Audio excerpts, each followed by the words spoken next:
Mass പരിവേഷത്തിൽ Tovino Thomas എത്തുന്ന ചിത്രമാണ് പള്ളിച്ചട്ടമ്പി. ഡിജോ ജോസ് ആന്റണി സംവിധാനം ചെയ്യുന്ന ബിഗ് ബജറ്റ് ചിത്രത്തിന്റെ മോഷൻ പോസ്റ്റർ കഴിഞ്ഞ ദിവസം റിലീസായിരുന്നു. ചിത്രത്തിന്റെ റിലീസ് ഡേറ്റും പോസ്റ്ററിൽ അനൗൺസ് ചെയ്യുന്നുണ്ട്. ഏപ്രിൽ 9-നാണ് പള്ളിച്ചട്ടമ്പി തിയേറ്ററുകളിലെത്തുന്നത്.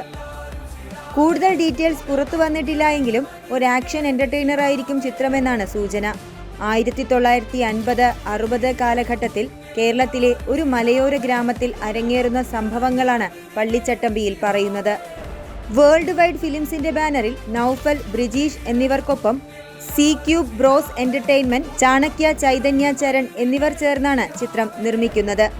നടൻ പൃഥ്വിരാജ് പള്ളിച്ചട്ടമ്പിയിൽ ഒരു പ്രധാന അതിഥി വേഷത്തിലെത്തുന്നുണ്ടെന്നും ചില റിപ്പോർട്ടുകൾ പുറത്തുവന്നിരുന്നു.